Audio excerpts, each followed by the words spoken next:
भंजवान विदते खुजगमय अग्निर्जीवमनिवः सूर्यजगधसो विस्मिनो देवा अभसागमन्यः भद्रं कर्णेभिः शृणुयाम देवा भद्रं वसेमाक्षभिर्जत्राः स्थिरैरङ्गैस्तुवाकुशस्तनः भिर्वसेमहि देवहितं जदायुः हस्तेक्षत्पुष्पाणि गृहीत्वा ध्यायेत् ॐ नमः संभवाय च मयोभवाय च नमः शङ्कराय च महेश्वराय च नमः शिवाय च शिवतराय च ॐ भगवते साम सदाशिवाय नमः नमः सर्वोपचारणार्थे गन्धाक्षतपुष्पाणि समर्पयामि व्यासाय विष्णुरूपाय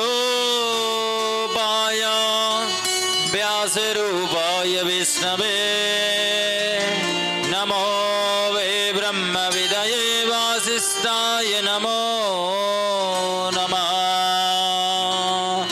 बोलिए शंकर भगवान की जय, बोलिए काशी विश्वनाथ भगवान की जय, बोलिए व्यासी महाराज की जय।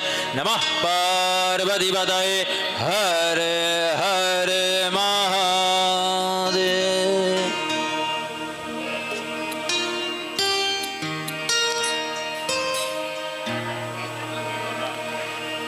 कान्हा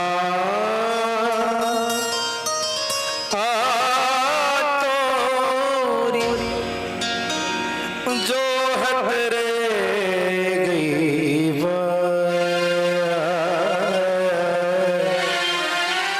जो हरे गई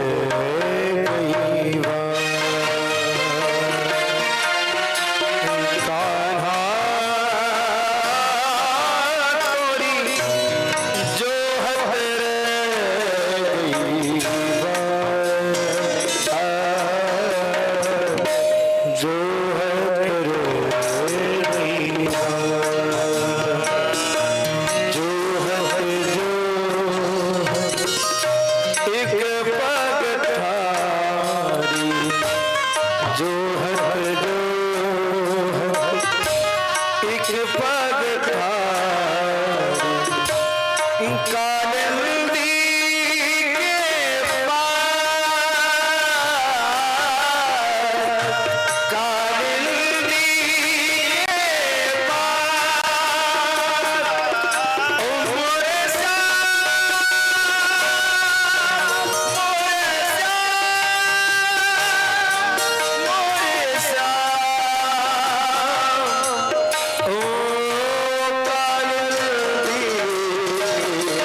बोलिए काशी विश्वनाथ के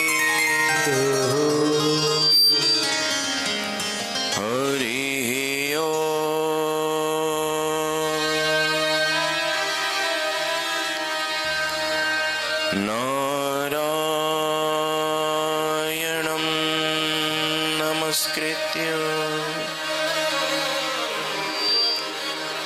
नरं चैव नरोत्तमं देवीं सरस्वतीं व्यासं ततो जयमुदीरये।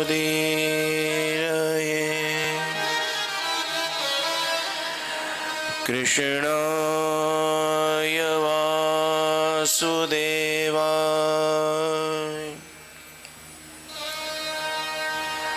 हरये परमात्मने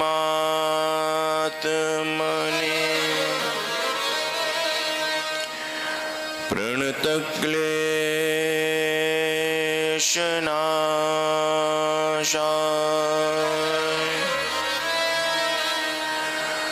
गोविन्दाय नमो नमः। नौमीड्यते ब्रवपुषे तडिदम्बराय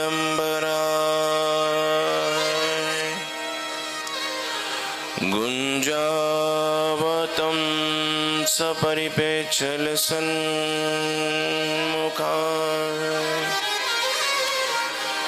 वन्यस्रजे कवलवेत्रविषाणवेणु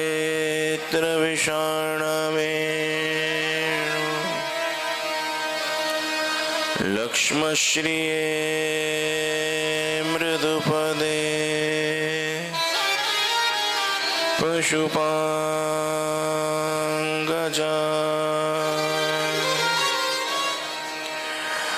यो लीलाला संलग्नो गतो लोलोपिलोलता तं लीलवपुषं बालं वन्दे लीलार्थसिद्धये। बोलिए काशी विश्वनाथ की,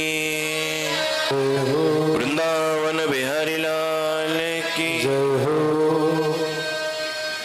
धर्म की अधर्म का प्राणियों में विश्व का गो हत्या गौ माता की, सच्चे सनातन धर्म की, पूज्य सद्गुरुदेव भगवान की, वृंदावन बिहारी लाल की जय जय।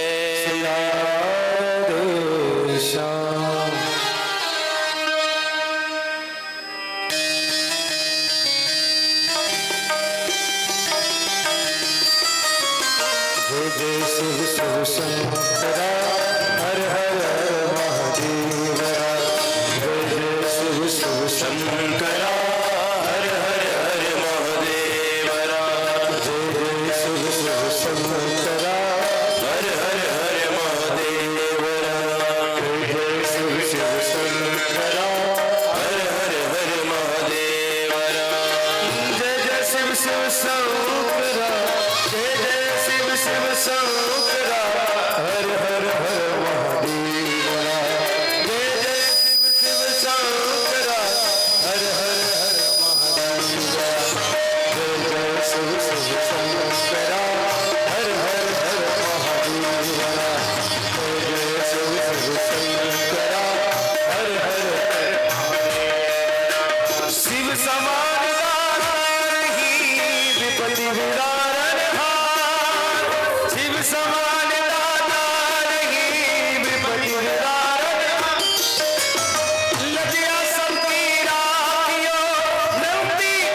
न शिव उस व्यक्ति का कल्याण हो जाता है।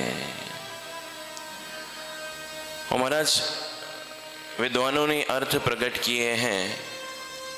शिव का अर्थ क्या है? बोले शम करोति कल्याणम इति शंकरः इति शिवः। बोले जो प्राणी मात्र का कल्याण करे।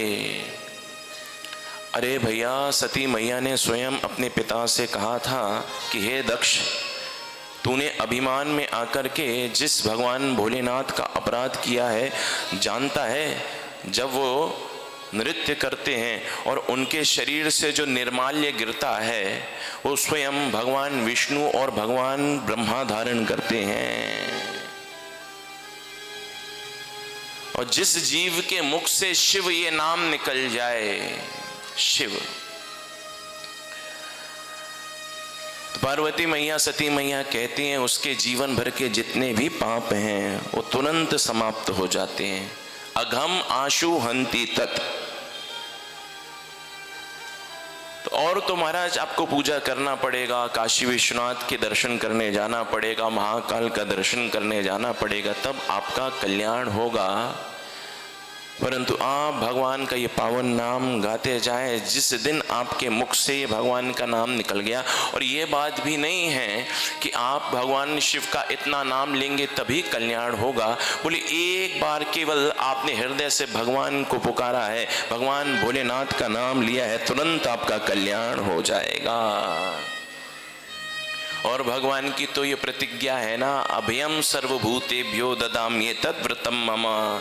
एक बार शरणागत होकर जो कहता प्रभु मैं तेरा, कर देता अभय सब भूतों से ये व्रत मेरा। बस एक बार कहना है, प्रभु जी हम आपके हैं।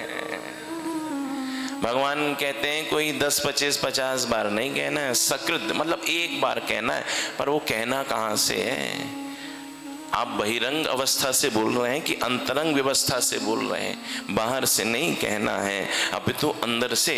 हाँ, कि ठाकुर जी हम आपके हैं, हे भोलेनाथ हम आपके हैं, हे राम जी हम आपके हैं, आइए और आकर के हमारी रक्षा करिए।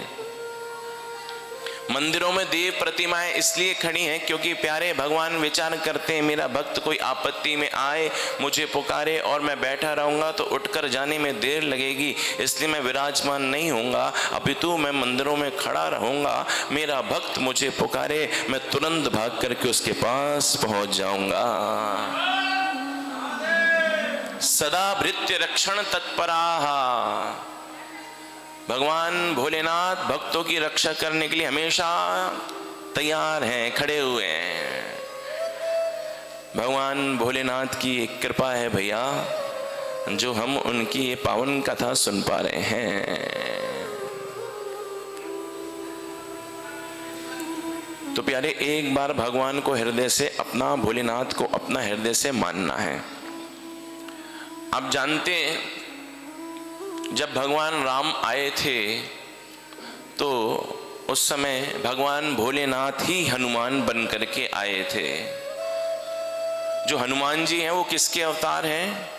वो हनुमान जी भगवान भोलेनाथ के अवतार हैं। तो हमारे प्रभु जब बन करके आए राम, तब भोलेनाथ बन करके आए हनुमान, और वही राम जब बनकर के आए श्याम, तब हमारे भोलेनाथ वंशी के रूप में सेवा करने के लिए आए हैं। वंशस्तु भगवान रुद्र। देखो भगवान कृष्ण, चाहे राम की कथा हो चाहे कृष्ण की कथा हो, भगवान भोलेनाथ के बिना भगवान राम भी अपनी लीला नहीं कर सकते और भगवान कृष्ण भी अपनी लीला नहीं कर सकते। ये जो भगवान कृष्ण बांसुरी बजाते हैं, बांसुरी कौन है? ये बांसुरी साक्षात भगवान भोलेनाथ हैं। तो भगवान कृष्ण ने कहा, देखो प्रभु, जब मैं राम बन करके आया था, आप तब हनुमान बन करके आए थे, आपने मेरी बड़ी सेवा की थी, परंतु अब मैं श्याम बन करके आ रहा हूँ, आप वंशी बन करके आ रहे हैं, इसलिए अब आप मेरी सेवा मत करना, मैं आपकी सेवा करूँगा। कैसे सेवा करूँगा? तो देखो भगवान ने वंशी की सेवा की है। वंशी मतलब बांसुरी, वेणु, आकर्षणी जिसको बजाते हैं ना, तो इतनी सेवा की है भगवान ने, कृष्ण ने उस बांसुरी की, क्योंकि बांसुरी के रूप में तो स्वयं भोलेनाथ आए हैं ना, इसलिए सबसे ज्यादा ईर्ष्या अगर गोपियों को किसी से होती थी तो केवल इस बांसुरी से। अरे ये भैया हमारे कन्हैया का दर्शन करने के लिए हम तरसती हैं, परंतु ये बांसुरी दिन रात कन्हैया के अधर सुधा का पान करती है। बांसुरी कहती है भैया मैं थक गई हूं, और कोई थक जाता है तो क्या करता है, आराम करता है। बांसुरी भगवान कृष्ण से क्या कह रही है, मैं थक गई हूं तो मुझे कुछ सोने वगैरह की व्यवस्था है कि नहीं, कुछ पलंग वगैरह है कि नहीं, कुछ बेड वगैरह है कि नहीं। तब भगवान कृष्ण कहते अरे बांसुरी के रूप में तो आप मेरे भोलेनाथ हैं, मैं आपकी सेवा करूंगा, आपके लिए तो मेरे हाथ ही ये पलंग के समान हैं। तो मानो भगवान उस बांसुरी को, भगवान कृष्ण उस बांसुरी को अपने हाथ पर पधराते हैं, मानो उस बांसुरी को भगवान भोलेनाथ को हाँ ये पलंग की सेवा दे रहे हैं। भगवान भोलेनाथ कहते हैं अभी भी कसर पड़ रही है, तकिया वगैरह है कि नहीं, पिलो, क्योंकि जब तक तकिया होता नहीं तब तक नींद आती नहीं। तो भगवान कृष्ण से कहती है बांसुरी कुछ तकिए की व्यवस्था है कि नहीं। तब मानो भगवान उस बांसुरी को अपने होठों के ऊपर रखते हैं, मानो उस बांसुरी को भगवान तकिए की सेवा दे रहे हैं। पैरों में दर्द हो रहा है मेरे, बांसुरी कहती है, तो मानो भगवान धीरे धीरे करके फिर उस बांसुरी के चरणों को दबाते हैं। भगवान से बांसुरी कहती है कि देखो मुझे बड़ी गर्मी लग रही है, गर्मियों का मौसम है, कुछ एसी वगैरह की व्यवस्था है कि नहीं। तो भगवान के बड़े बड़े जो पलक है ना वो गिरते हैं, उठते हैं, मानो बांसुरी के ऊपर ये पलक, ये मानो आईब्रो, ये हाँ बांसुरी के ऊपर पंखे की सेवा कर रहे हैं। भगवान के नासिकाग्र में एक मोती लटक रहा है, छत्र की सेवा कर रहा है। भगवान के कान के जो कुंडल हैं वो हिल रहे हैं, तो मानो वो जो कान के कुंडल है वो बांसुरी के ऊपर चवर की सेवा कर रहे हैं। तो भगवान ने इतनी सेवा की है भगवान भोलेनाथ की कि गोपियों को अगर सबसे ज्यादा ईर्ष्या होती थी, सबसे ज्यादा अगर उन्हें स्पृहा होती थी तो केवल इस बांसुरी से होती थी। कान भये अब बांसुरी के,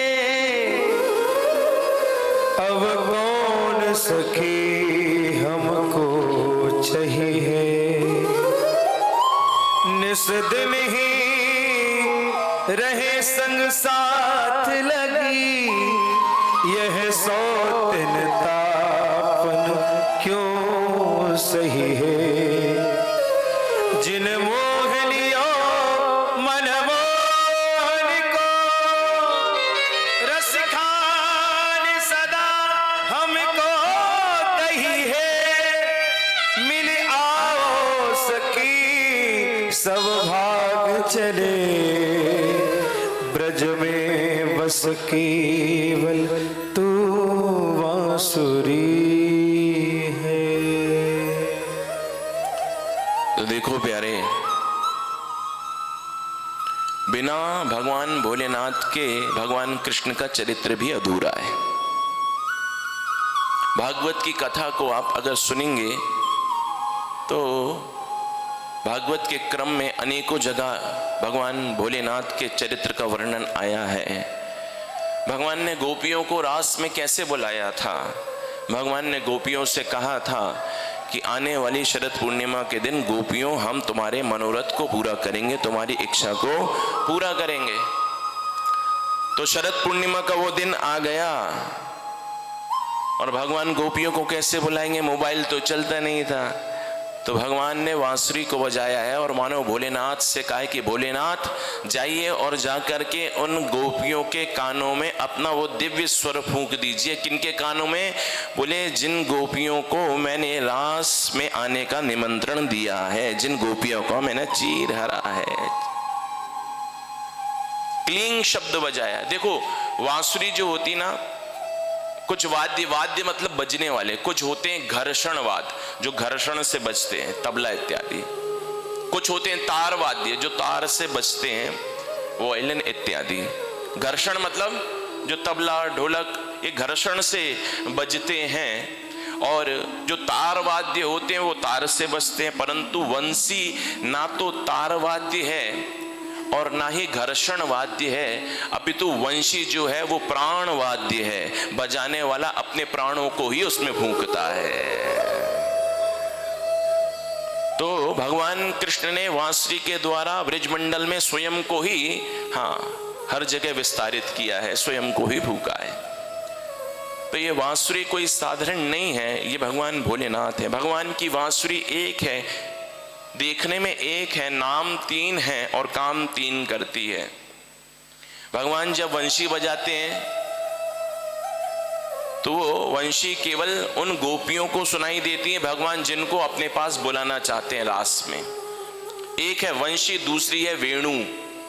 भगवान जब वेणु बजाते हैं तब वो वेणु केवल गोपियों को बस नहीं, अपितु सर्वभूत मनोहरम, जो सुनता है भगवान की वेणु वो दीवाना हो जाता है। और तीसरी है आकर्षणी। भगवान उस आकर्षणी को कब बजाते हैं? जब भगवान गाय चराने के लिए जंगल में जाते हैं तो भगवान तो एक पेड़ के नीचे बैठ जाते हैं, आत्मस्थ हो जाते हैं, स्वयं का चिंतन करते हैं और गायें चरने के लिए दूर चली जाती हैं। अब सूर्यास्त का समय हो गया, गोधूली बेला आ गई, अब सब गायों को लेकर के भगवान को वापस जाना है, गोकुल को जाना है, वृंदावन को जाना है। तो अब गाय तो दूर चली गई, तो अब गाय को कैसे बुलाएंगे? उस समय भगवान जो बजाते हैं गायों को बुलाने के लिए वो आकर्षणी होती है, गायों का आकर्षण करती है। तो वंशी एक है पर नाम तीन है, काम तीन करती है। इति वेणुरवम राजन सर्वभूत मनोहरम। भगवान की जब वेणु बजी थी तो सबके मन को हरने वाली थी। दंत दष्ट कवला, ये वंशी की चर्चा मैं इसलिए कर रहा हूं क्योंकि ये वंशी के रूप में स्वयं भगवान भोलेनाथ ही भगवान कृष्ण की लीला में सहयोग देने के लिए आए हैं। और जब हमारे प्रभु बनकर के आए थे राम, हमारे भगवान जब बनकर के आए थे राम, तो भोले बाबा बनकर के आए थे हनुमान। और हनुमान जी कैसे हैं? प्रभु चरित्र सुनिबे को रसिया और राम लखन सीता मन बसिया। हाँ, ये कथा आई है, बहुत शॉर्ट में मैं आपको सुनाता हूं, फिर शिव महापुराण के प्रसंग में प्रवेश करता हूं। देखिए, रामचरितमानस की ये चर्चा है, रामचरितमानस की ये चर्चा है। भगवान राम ने, सदगुरुदेव भगवान ने ये कथा सुनाई थी।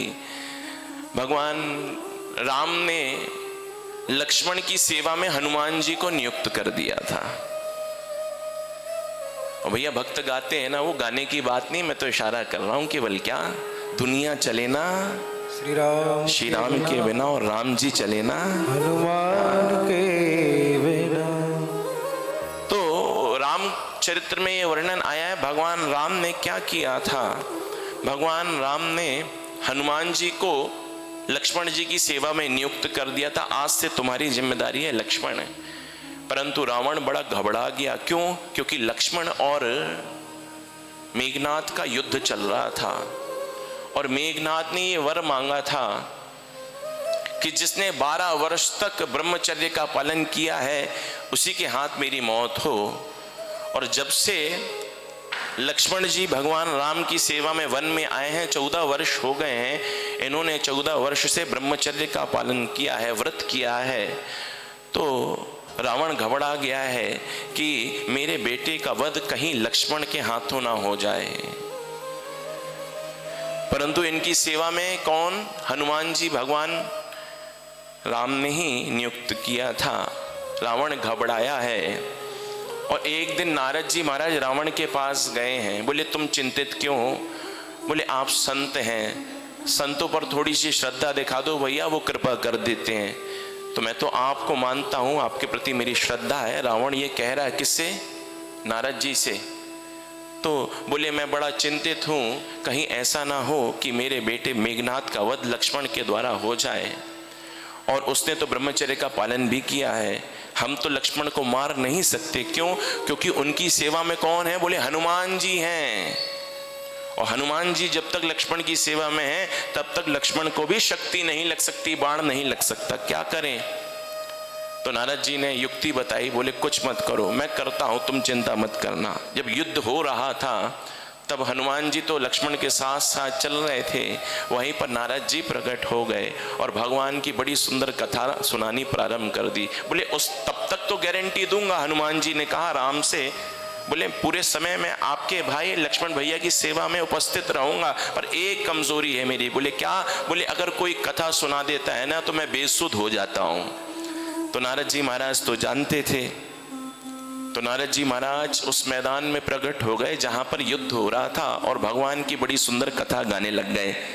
चलते जा रहे हनुमान जी, लक्ष्मण जी और पीछे पीछे कौन?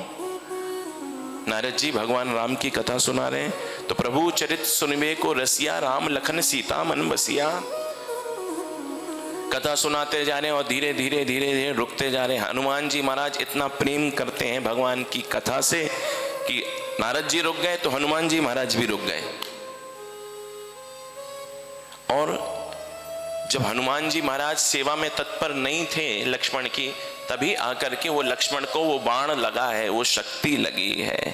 तात्पर्य ये है कि शंकर ही हनुमान बनकर के आते हैं, चाहे शंकर हो चाहे हनुमान हो। भैया ये तो भगवान के कथा के बड़े रसिक हैं। प्रभु चरित्र सुनिबे को रसिया, राम लखन सीता मन बसिया। अकेले नहीं आते हैं, राम दरबार को हृदय में बैठा करके आते। अरे तुम बाहर कहाँ देख रहे हो? मेरे हृदय में देखो। जासु हृदय आगार वसहि राम सिर चाप। अरे बाहर कहाँ ढूंढते हो, बाहर कहाँ खोजते हो? बोले तुम राम को। बोले ये देखो, हृदय फाड़ करके दिखा दिया, मेरे तो अंदर बैठे हैं। तो प्यारे, चाहे हनुमान हो चाहे भोलेनाथ हो, ये तो भगवान की कथा के रसिक हैं ही। हनुमान जी महाराज, मैंने पहले भी आपसे कहा था, भगवान जा रहे थे, जाने से मना कर दिया। बोले जहां पर आपकी कथा नहीं है वहां पर हनुमान जाकर के क्या करेगा? आज भी धरती पर यहीं पर, हाँ आप यहाँ बनारस में आए हैं तो आप संकट मोचन हनुमान जी का दर्शन करने भी गए होंगे। गए हैं कि नहीं? नहीं गए हैं, वहां जाइएगा। हनुमान जी महाराज तुलसीदास जी से मिले थे। कहाँ पर मिले थे? बोले उसी स्थान पर मिले थे। आज भी हमारे हनुमान जी महाराज संकट मोचन बन करके वहां पर प्रकट हैं, दर्शन दे रहे हैं भक्तों को। तो प्यारे, इसलिए हनुमान जी महाराज सरल हैं। और भगवान कहते हैं भैया तुम कथा सुनने के लिए आ रहे हो तो कैसे बन करके आओ? सरल बन करके। सरल मतलब व्यक्ति का जैसा स्वभाव हो, जैसा उसका स्वरूप हो। क्योंकि भगवान कहते हैं ना, मोह कपट छल छिद्र न भावा, निर्मल मन जन सो मोहि पावा। निर्मल मन जन सो मोहि पावा। निर्मल मन सो मोहि पावा। निर्मल मन जन सो मोहि पावा। मोहि कपट छिद्र न भावा। मोहि कपट छल छिद्र न भावा। राम ही केवल प्रेम प्यारा। राम ही केवल प्रेम प्यारा। जान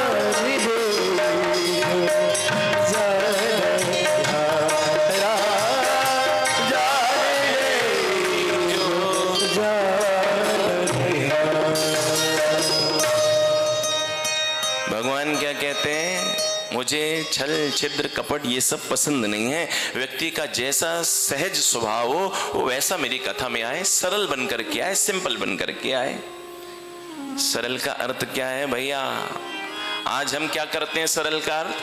बोले जो सिंपल है, जो इजी गोइंग है वो सरल है, परंतु संत कहते हैं नहीं नहीं भैया, सरल का एक और अर्थ है। क्या? बोले सा से सीता जी, रा से राम जी और ला से लक्ष्मण जी, इन तीनों को हृदय में बैठा करके आइए। इसका मतलब आप सरल बन करके आ रहे हैं। हनुमान जी महाराज सरल हैं कि नहीं? इनके हृदय में भगवान राम, भगवती सीता और साक्षात भगवान के ही भाई शेषावतार लक्ष्मण जी महाराज। तो इसलिए भैया कथा सुनने को मिल रही है। कहाँ पर बैठे हम? बोले भगवान के घर में बैठे, और भगवान भोलेनाथ की कितनी सुंदर कथा। कल हमने कथा प्रसंग में सुना। देखो भैया, कथा को सुनना कैसे है, सबसे पहले तो वो जान लो। और यही बात भागवत में भी सुखदेव जी परीक्षित से कहते हैं। क्या? बोले पहले कथा सुनने के लायक तो बन जाओ। कैसे? बोले सबसे पहले जितासनो, सबसे पहले आसन को जीतो। आसन मतलब हमारी बैठक सिद्ध होनी चाहिए, चाहे पद्मासन हो चाहे वज्रासन हो। हम 3-4 घंटे कम से कम एक आसन पर बैठ सकें, वो होता है आसन की सिद्धि। आसन को जीतने का मतलब ये नहीं है कि किसी से लड़ाई झगड़ा करके आसन जीत करके लाओ, नहीं नहीं। अपना ये प्रैक्टिस बढ़ाओ, अपना ये स्वभाव बनाओ कि 3-4-5 घंटे हम कथा में तादात्म्य होकर के एक आसन से बैठ सकें। कैसे बैठना है? बोले जितासनु, सबसे पहले आसन को जीतो। भैया अभी हमें बैठने की आदत नहीं है ना, तो देखो बैठते हैं नीचे आकर के धरती में। अरे ये धरती माँ है, ये धरती माँ है, इस पे हमें बैठना चाहिए। देखो आप जानते हो, जब किसी व्यक्ति का शरीर छूटता है ना, तो एक बात और समझ लो, और अगर उस व्यक्ति का शरीर अगर किसी बेड पर छूट रहा है, पलंग पर छूट रहा है, तो फिर वो व्यक्ति के लिए अगर जब हम वो चला जाता है तो कर्म करते हैं, जो भी कर्म होते, एक कर्म और किया जाता है। बोले कौन सा कर्म? बोले नारायण नाग बलि दी जाती है। बोले क्यों? क्योंकि जाते समय, इसलिए कभी भी किसी का शरीर छूटने लग जाए ना, तो क्या करना है? सबसे पहले तो उसे धरती पर लेटाना है। पहले गाय के गोबर को लीपना है, फिर जो शरीर, मान लीजिए समझ में तो आ जाता है, शरीर छूटने लग जाता है, तुरंत धरती पर उसे लेटाइए, क्योंकि धरती का स्पर्श नहीं होगा तब तक व्यक्ति मुक्त नहीं होगा। तो उसके लिए और क्रियाकर्म बढ़ जाएंगे। फिर तो उसे पहले तो हाँ, जब शरीर छूटने लग जाए तो क्या करना है? सबसे पहले धरती को गोबर से लीपना है। फिर जो हमारे जो पूर्वज अग्रज जो हैं, जिनका शरीर पिताजी जो भी है लग रहा है, उन्हें वहां पर लेटाइए। मुख में हाँ गंगा जल, मुख में जरूरी है गंगा जल दीजिए, क्योंकि गंगा तो भैया मुक्ति के लिए है ना। गंगा कहाँ से प्रकट हुई है? भगवान भोलेनाथ के सिर से प्रकट हुई है। तो मुख में गंगा जल होना चाहिए, और मुख में स्वर्ण का कोई टुकड़ा होना चाहिए। गंगा जल के साथ साथ गौमूत्र होना चाहिए। और अगर कोई छूटने लग जाए शरीर किसी का, तो तुरंत एक गाय की व्यवस्था करके उस व्यक्ति के द्वारा हाँ वो गाय का गोदान कराना चाहिए। गोदान महादान होता है। प्रत्येक पुत्र का ये कर्तव्य है, अपने पिता की मुक्ति के लिए वो इतना तो करे ही करे। इसलिए भैया भागवत में आता है, गुरु न सस्यात् स्वजनो न सस्यात् पिता न तस्यात्। बोले वो गुरु गुरु नहीं है, वो माता माता नहीं है, वो पिता पिता नहीं है, वो बेटा बेटा नहीं है, जो अपने पिता के लिए मुक्ति का उपाय ना करे। मैंने आपसे पहले ही बताया भैया, एक व्यक्ति को तारने वाला उसका बेटा ही होता है। तो कम से कम आप इतना काम करिए, अपने पुत्रों को इतना संस्कार जरूर देना। संपत्ति तो देना ही देना, पर संपत्ति के पहले उसे संस्कार जरूर देना, क्योंकि श्री शिव महापुराण में ये बात आई है कि जीवन के अंतिम पल में जो शिव महापुराण के आधे श्लोक का भी पाठ कर लेता है, या नित्य प्रति शिव महापुराण के श्लोक का आधे श्लोक का भी पाठ करता है, वो व्यक्ति मुक्त हो जाता है। अब आपका शरीर छूटने लग जाए तो कम से कम बच्चों को इतना तो संस्कार देना। क्या? बोले भैया जब मेरा शरीर छूट जाए तो तू एक काम करना, कान के पास आकर के बोले शिव महापुराण के कोई श्लोक को गुनगुना देना। मुक्ति तो बड़ी सरल है, जीवन के अंतिम पल में केवल भगवान भोलेनाथ का स्मरण हो जाए। नहीं हो रहा कोई बात नहीं, आपका बेटा आकर के कान में भोलेनाथ का वो पावन नाम गा जाए। और भैया सदगुरुदेव भगवान तो कहते हैं ना, जब पाप बढ़ जाते हैं तो व्यक्ति से पुण्य नहीं होता है, भगवान का नाम नहीं निकलता है।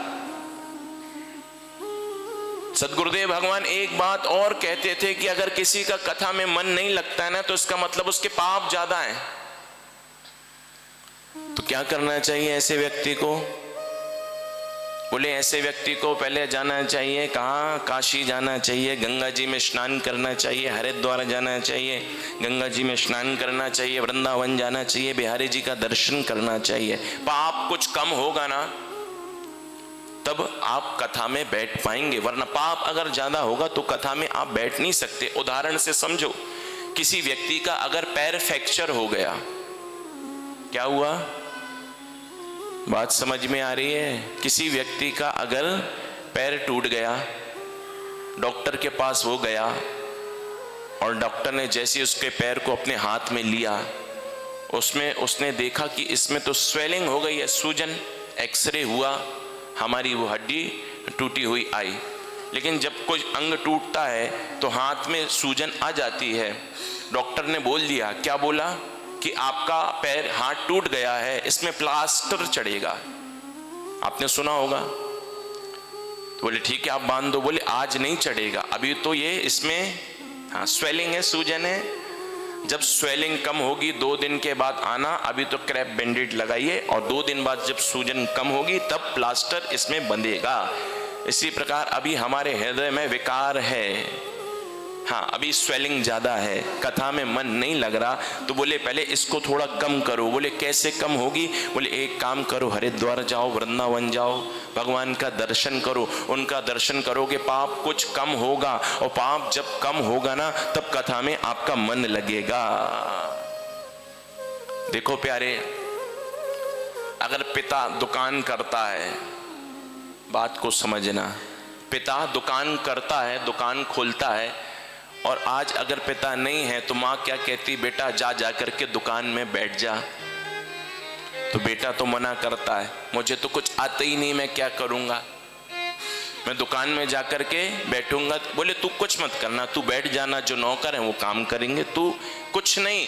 बोले क्यों करूं? बोले केवल इसलिए कर ले, अपनी पिता की प्रसन्नता के लिए कर ले। नहीं आ रहा काम, कोई बात नहीं, पर जैसे वो बालक अपने पिता की प्रसन्नता के लिए दुकान में बैठ जाता है संभालने के लिए, आज पिताजी नहीं है, आज व्यापार में बैठा है वो, इसी प्रकार तुमको कथा समझ में नहीं आ रही, कोई बात नहीं, अपने पिता भगवान भोलेनाथ के लिए तुम उनकी प्रसन्नता के लिए कथा में बैठ जाओ। हर हर। पर भैया कथा में मन नहीं लगता, भोलेनाथ की कथा में मन नहीं लगता। जब दादा दादी घर से निकलते हैं तो पोते रोने लगते हैं कि नहीं, हमें छोड़ करके मत जाइए। और बेचारे इतना प्रेम करते हैं, अरे हमसे ही तो पैदा हुए हैं हमारे ये पोता, मेरा पोता मेरे साथ सोता, मेरे साथ खाता, मेरे साथ पीता। हाँ, तो जब पोता रोने लगता है तो दादा दादी को रोकता है कि नहीं?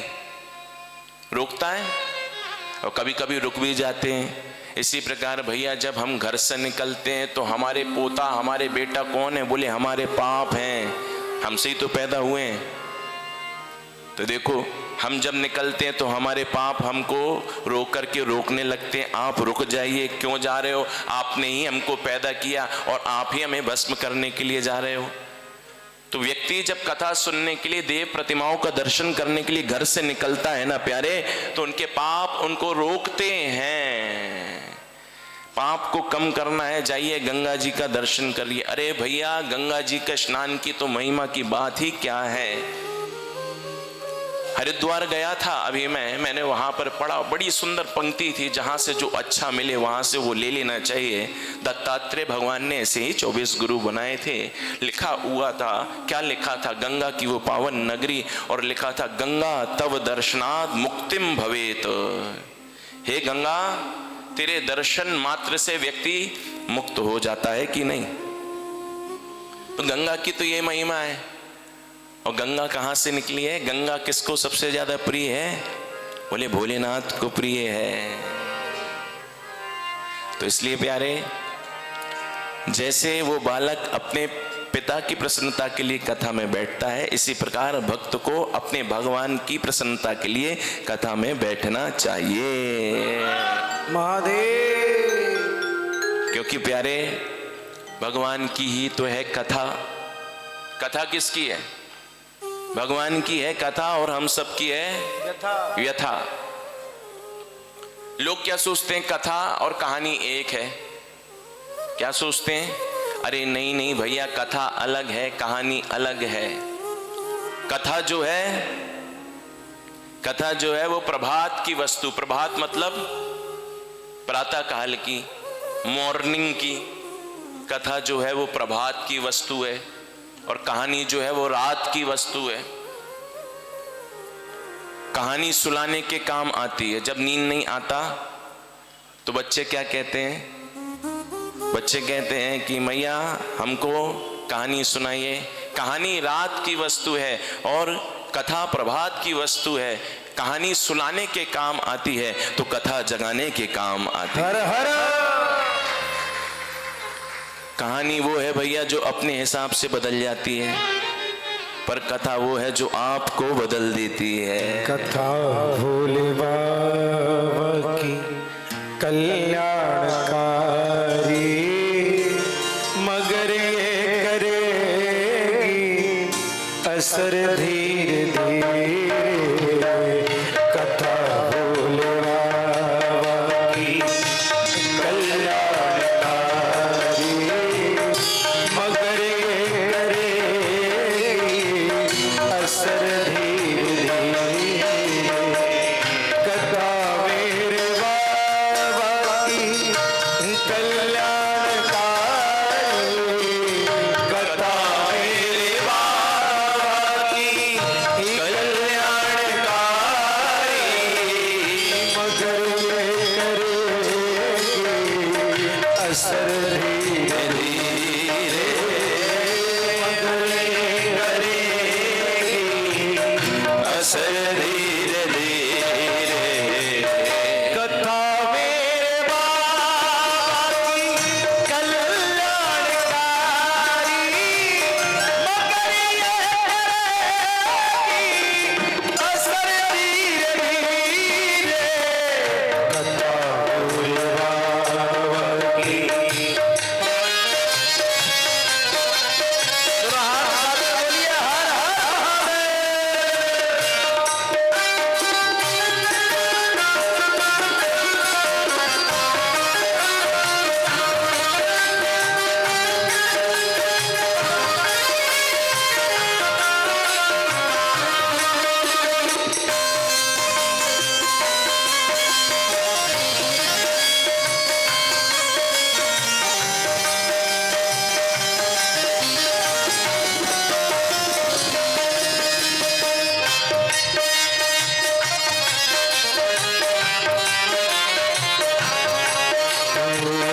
जमाने की उलझन जब जब सताया, जमाने की उलझन जब जब सताया, जमाने की उलझन जब जब सताया, जमाने की उलझन जब जब सताया, तब तब भी बाबा, तब तब भी बाबा आए। कथा भोले बाबा की कल्याणकारी, मगर ये करेगी असर धीरे धीरे। कथा भोले बाबा की कल्याणकारी, मगर ये करेगी असर धीरे धीरे। तो भैया कथा में कैसे बैठना है? सबसे पहले आसन को जीतना है। जितासनो। आसन को जीतने के बाद आपकी बैठक सिद्ध हो जाए, आप 4-5 घंटे एक आसन पर बैठ जाए। धरती पर बैठना है, नहीं बैठ सकते कोई बात नहीं, कथा विघ्न करो यदि, अभी तो कोई बात नहीं। हाँ, आप कुर्सी पर बैठे बहुत अच्छी बात है, उद्देश्य ये होना चाहिए कि हमारा मन कथा में लगे। पर फिर भी आपको अगर ध्यान करना है, पूजा करना है, तब तो आपको धरती पर बैठना ही है ना। तो कथा भी तो एक पूजन ही है, कथा भी तो एक ध्यान ही है। तो क्या करना है? बोलिए सबसे पहले आसन को जीतना है, ये प्रैक्टिस होनी चाहिए। आज हम धरती पर बैठ नहीं पा रहे हैं। जितासनो, फिर उसके बाद जितश्वासो, फिर उसके बाद भैया आसन जब जीत लो उसके बाद अपनी श्वास को जीतना है प्राणायाम के द्वारा। प्राणायाम परमम बलम। अरे बड़ी बड़ी जो गाड़ियां चल रही हैं, जो बड़े बड़े व्हीकल्स चल रहे हैं, सदगुरुदेव भगवान कहते थे उनके टायरों में और है क्या? हवा ही तो है, हवा से ही तो सब भाग रही हैं। हमारे शरीर में है क्या? हवा ही तो है। ये प्राण जो है ये वायु के ही रूप है, पंच प्राण, प्राण अपान उदान व्यान समान। तो पहले क्या करना है? अपनी बैठक को जीतना है। कथा सुनना है, ध्यान करना है या पूजन करना है तो 4-5 घंटे कम से कम एक बैठक में आप बैठ सकें। अभी बैठक की सिद्धि नहीं है, कथा में आकर के हम बैठते हैं तो पैरों में झुनझुनी आ जाती है, कभी पैर ठीक करते हैं, कभी मन चला जाता है। तो सबसे पहले क्या करना है? बोले अपने बैठक को सिद्ध करना है। उसके बाद प्राणायाम के द्वारा अपनी श्वासों को जीतना है, क्योंकि श्वास का बिल्कुल निकटतम संबंध मन के साथ है। मन में जब क्रोध आता है तो सांसें कैसी लंबी लंबी चलने लगती, फुसकारे मारने लगती है। तो पहला काम क्या करना है? जितासनो, आसन को जीतो। और दूसरा काम जितश्वासो, श्वास को जीतना है। और तीसरा काम जित संगो, संग को जीतना है भैया। ये संसारियों का संग करोगे, संसार हृदय में आएगा। अरे मित्र देखो कितनी सुंदर खरीद करके लाया मैं कार। आपका मित्र खरीद करके लाया कार, जैसे ही देखी आपने उसकी कार, आपके चित्त में भी चढ़ गई हमें भी चाहिए कार। अब जब तक कार नहीं मिलेगी तब तक चित्त बेचैन हो जाता है। तो भैया संसारियों का संग करोगे तो संसार हृदय में आएगा, परंतु संतों का संग करोगे तो भगवान भोलेनाथ हृदय में आएंगे। अच्छा देखो, किसी को करंट लगा है और अगर उस व्यक्ति को कोई पकड़ ले तो उससे ज्यादा करंट हमको लगेगा। इसी प्रकार भगवान तो हमको दिख नहीं रहे, परंतु जिन संतों को भगवान का दर्शन हो रहा है, जाइए जाकर के उनके चरणों को पकड़ लीजिए, भगवान का कृपा रूपी करंट आपको भी प्राप्त हो जाए। हर हर।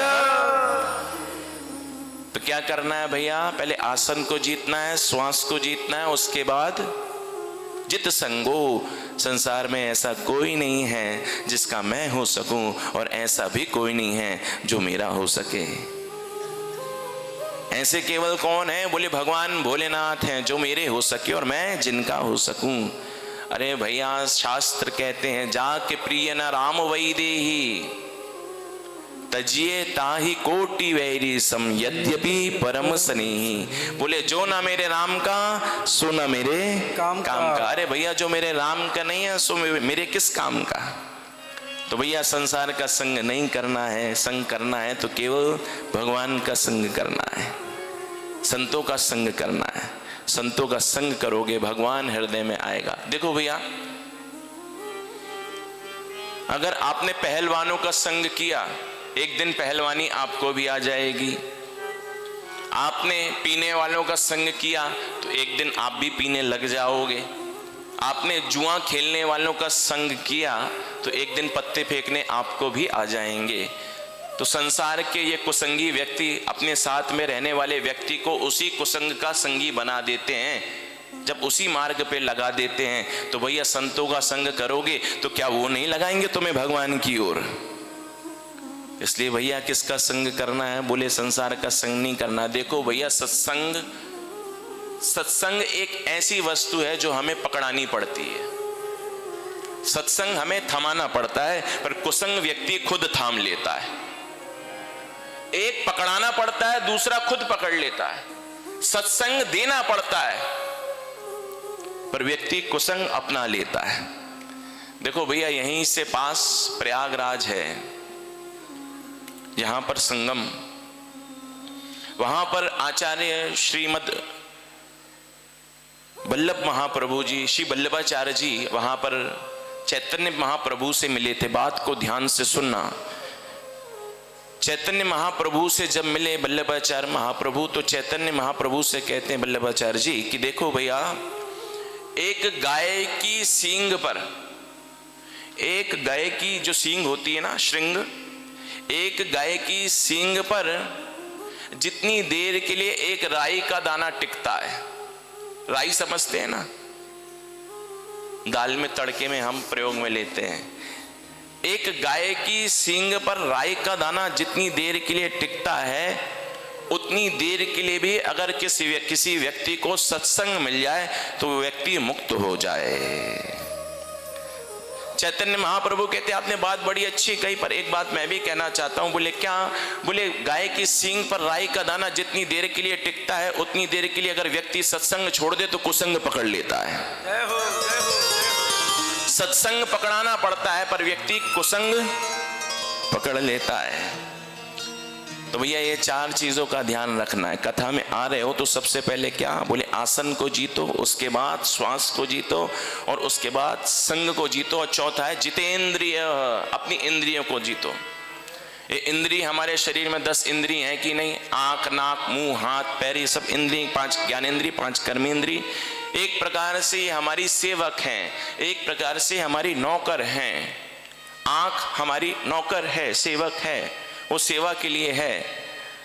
तो हम जो चाहें आंख वो देखे, ऐसा ना हो आंखों का जो मन हो रहा है सो हम देख रहे हैं। तुम्हारे पास कार है, अच्छी बात है, तुम्हारे पास ड्राइवर है, अच्छी बात है, पर तुम जहां चाहो तुम्हारा ड्राइवर वहां कार को ले जाए। ऐसा ना हो कि ड्राइवर का जहां मन हो रहा है सो कार को ले जा रहा है, फिर तुम काहे के मालिक, तुम तो उसके नौकर बन गए।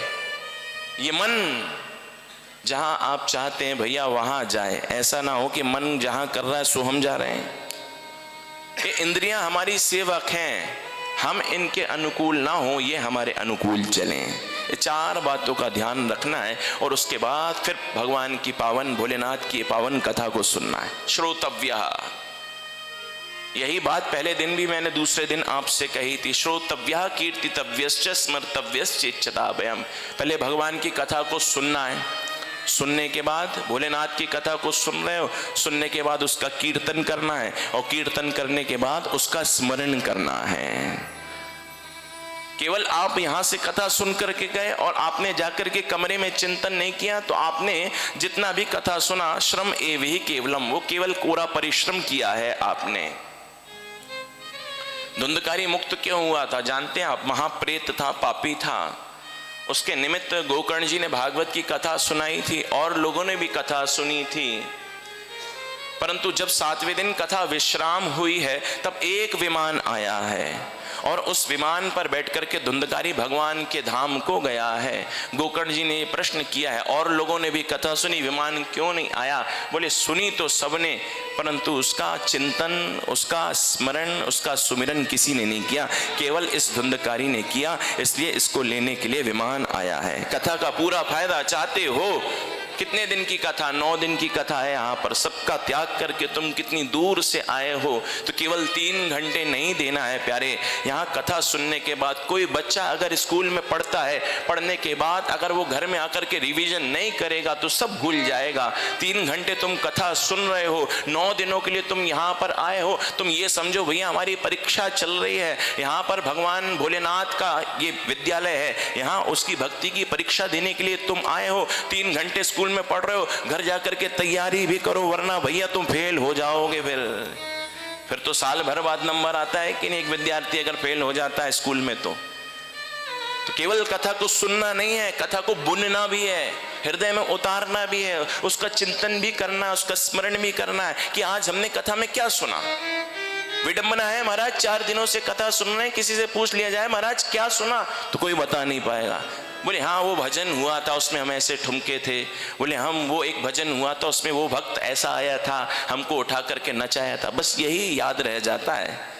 तो कथा का पूर्ण फायदा क्यों नहीं हो रहा? परीक्षित केवल एक कथा सुनकर के मुक्त हो गया था। देवराज शर्मा की कथा आपने पहले दिन सुनी होगी। वो बीमार हो गया था, एक शिवालय में पड़ा हुआ था, उसके कानों में भगवान की पावन शिव महापुराण की कथा जाती है, वो सुनना नहीं चाहता है, फिर भी कानों के द्वारा वो कथा प्रवेश कर जाती। लेटे लेटे वही सोचता था, अंत में मुक्त होकर के भगवान के शिवलोक धाम को चला गया। तो भैया कथा का पूर्ण फायदा लेना है तो केवल 3 घंटे नहीं सुनना है। हमारे सदगुरुदेव भगवान कहते थे किसी विद्यार्थी को स्कूल में पढ़ाया जाए, ब्लैक बोर्ड में लिखा जाए ए फॉर एप्पल।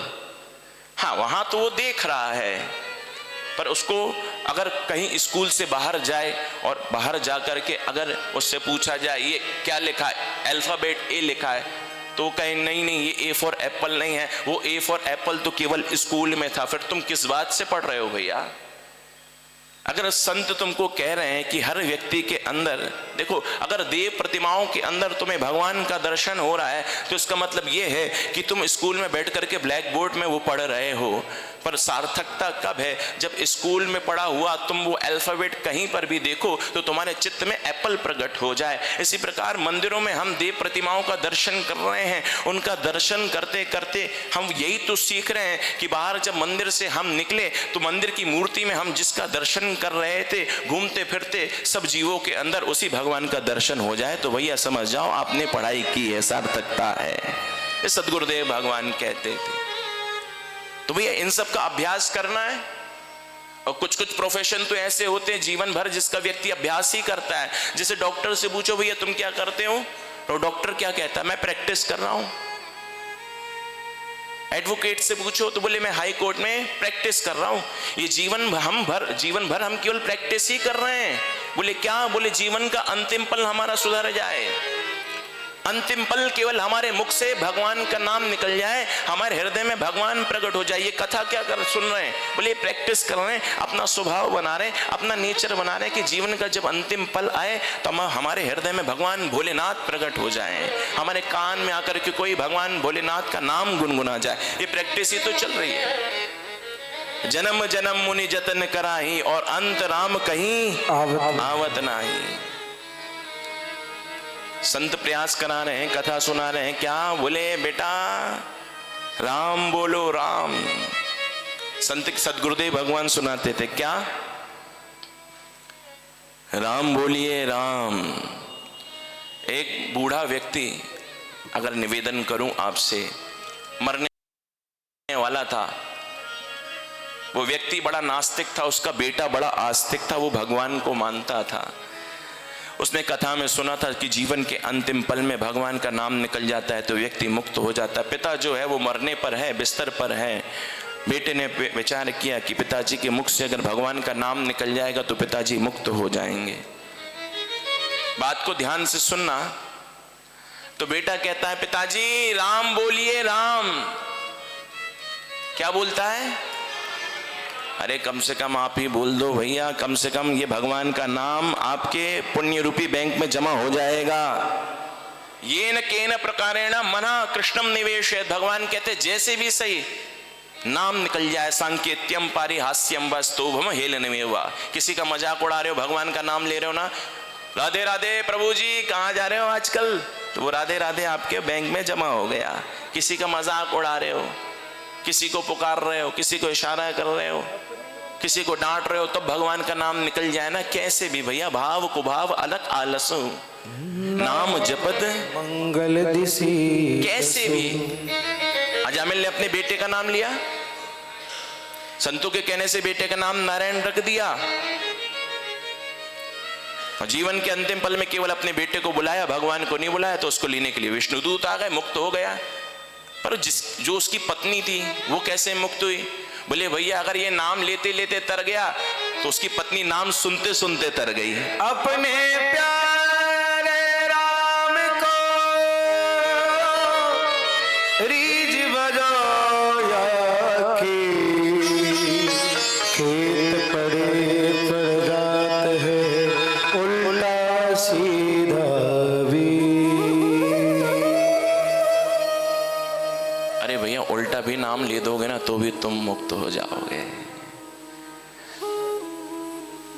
उल्टा नाम जपत जग जाना बाल्मीक भय ब्रह्म समाना उल्टा नाम जपत जग जाना बाल्मीक भय ब्रह्म समाना उल्टा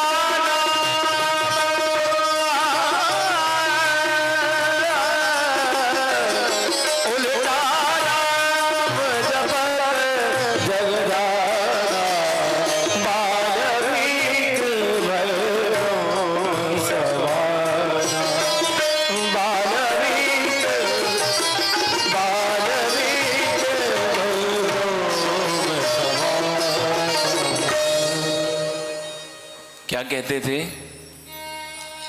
मरा मरा मरा मरा मरा मरा मरा।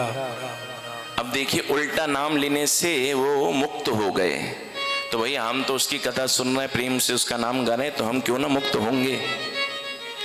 तो पिताजी राम बोलिए राम।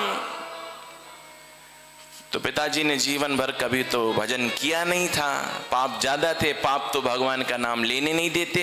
पिताजी मरने वाले हैं परंतु क्या बोलते हैं? बेटा कहता राम बोलिए। तो पिताजी कहते बेटा नहीं बोला जाता। इतना बड़ा वाक्य बोल रहा है पर भगवान का नाम वो नहीं बोल पा रहा। पिताजी इतना बड़ा वाक्य सेंटेंस बोल रहे हो पर राम नहीं कह सकते। बेटा होशियार था, उसने दिमाग लगाया शायद पूछ लूं क्या नहीं बोला जाता, तो कह दें कि जो राम तू कह रहा है राम नहीं बोला जाता, तो नाम तो निकल जाएगा, मुक्त हो जाएंगे। तो बोले पिताजी क्या नहीं बोला जाता? तो पिताजी कहते बेटा जो तू बोल रहा है बस वही नहीं बोला जाता। तो ये सदगुरुदेव भगवान की बगिया का फूल है। ये तो आज आपके सामने जो मैंने प्रकट किया सुनाते थे वो अंत राम कहीं आवत नाही, जन्म जन्म मुनि जतन कराई। भैया हम ये वृंदावन इतनी दूर से आ रहे हैं, हम ये बनारस कहाँ से आ रहे हैं, 7 समुद्र पार करके किस लिए आ रहे हैं? बोले केवल भगवान से हमारा प्रेम हो जाए, भोलेनाथ से हमारा प्रेम हो जाए। अरे भैया तुम कथा से जा रहे हो, तुम्हारा भगवान से प्रेम नहीं हुआ तो कौन मानेगा तुम कथा से आ रहे हो? कल तक दूर खड़ा हुआ जो भोलेनाथ इशारे करता था, बोले कथा की प्राप्ति उसका प्रमाण क्या है कि कथा से हमें कुछ मिल रहा है? बोले कथा के अंतिम दिन वो भोलेनाथ हमारी गोदी में आकर के विराजमान हो जाए, उससे हमारा प्रेम हो जाए, बस यही तो सार्थकता है भैया, कथा का फल है। आप इत्र के बाजार से निकले, इत्र समझते हैं? आप इत्र के बाजार से निकले और आपके कपड़ों से महक ना आई तो कौन मानेगा महाराज आप इत्र के बाजार से आ रहे हो? एसेंस के मार्केट से आए और तुम्हारे कपड़ों से महक ना आई। गलियां होती हैं, एक गली ऐसी होती है भैया जहां पर मसालों का व्यापार होता है, तीखी तीखी मिर्ची उस गली से निकल जाएंगे, समझ जाएंगे कि यहाँ पर ये व्यापार चल रहा है। खांसी भी आने लगती है, होता है, देखा है ना। वही बात है, तू कहता है पुस्तक की लेखी और मैं कहता हूँ आखन की देखी। वो गलियां हैं जिसमें मसाले का व्यापार होता है, तो आपको वहां जाएंगे, उसका लक्षण क्या है? बोले आपको खांसी छींक आने लग जाएगी। तो जहां से हम जाते हैं कुछ हमारे तन पर मन पर तो लग ही जाता है। संसार में कहीं जाते हैं तो वो तन पर लगता है, कथा में आते हैं तो वो मन पर लगता है। इत्र के बाजार से निकले और तुम्हारे कपड़ों से महक ना आई तो कौन मानेगा महाराज तुम इत्र के बाजार से आ रहे हो? इसी प्रकार भैया तुम कथा से आ रहे हो और तुम्हारा भगवान भोलेनाथ से प्रेम नहीं हुआ तो कौन मानेगा भैया तुम कथा से आ रहे हो? हर हर। जो व्यक्ति जहां से आता है उसके हाथ में जो सामान है वो बता देता है कि ये कहां से आ रहा है। किसी के हाथ में सब्जी है, वेजिटेबल्स हैं, तो मतलब कहां से आ रहा है? सब्जी खरीद करके आ रहा है। किसी के हाथ में कपड़े हैं तो देखने वाला समझ जाएगा कहां से आ रहा है, कपड़े खरीद करके आ रहा है। किसी के हाथ में सोना चांदी है, समझ जाएगा सुनार के यहां से आ रहा है। हम जहां से आते हैं कुछ लेकर के आते हैं। इसी प्रकार भैया जिसके आंखों में नमी हो और चेहरे में हंसी हो, समझ जाओ वो भगवान भोलेनाथ की कथा से आ रहा है। महादेव। तो भैया कथा को दत्तचित्त होकर के सुनना चाहिए। श्रोतव्य कीर्तितव्यश्च स्मर्तव्यश्च क्षताभयम्। कल कथा प्रसंग में मैंने आप सबसे निवेदन किया था कि भगवान का विवाह हुआ था सती मैया के साथ।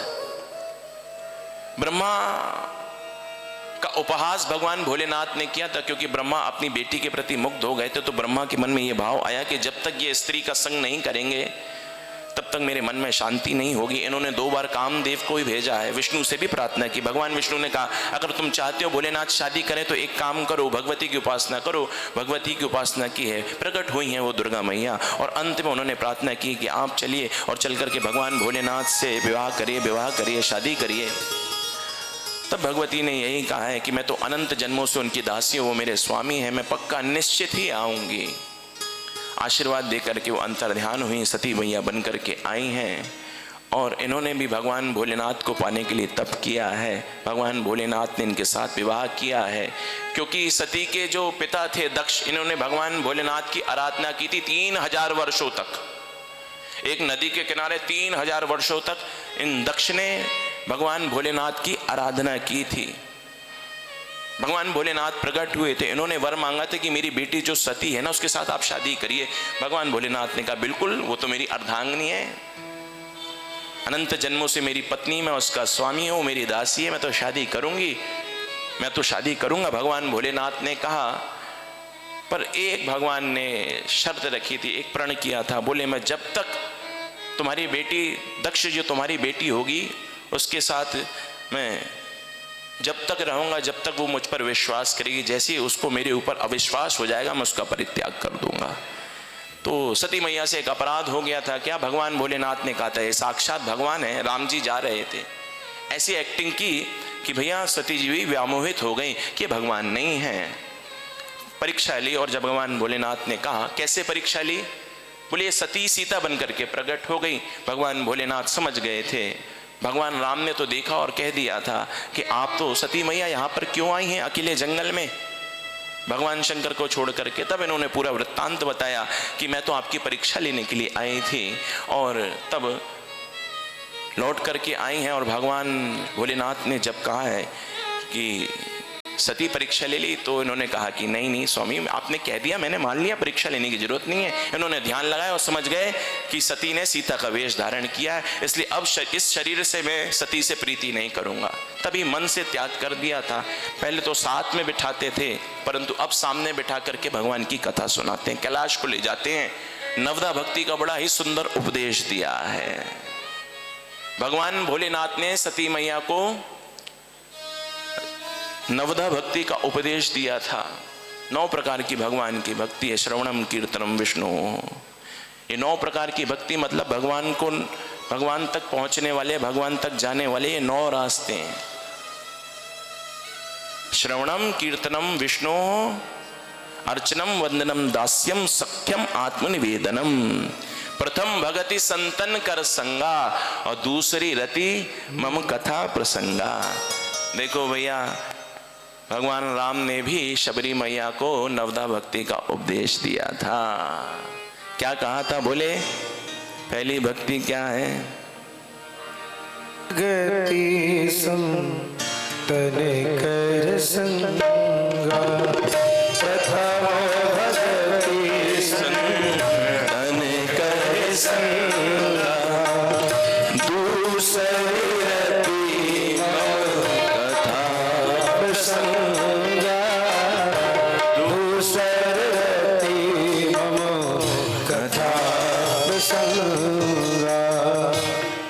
नवदा भक्ति में सबसे सर्वोत्तम भक्ति है बोले भगवान की कथा को सुनना। और शबरी मैया से भी भगवान राम क्या कह रहे हैं? बोले पहले पहली भक्ति क्या है? बोले संतों का संग करो। दूसरी भक्ति क्या है? बोले मेरी कथा को खूब सुनो। आज तो लेक्चर ही कथा सुनने पर चल रहा है, कथा का क्रम ही कुछ ऐसा है। शबरी ने जीवन भर कुछ नहीं किया। किसी ने पूछा शबरी तूने क्या किया है?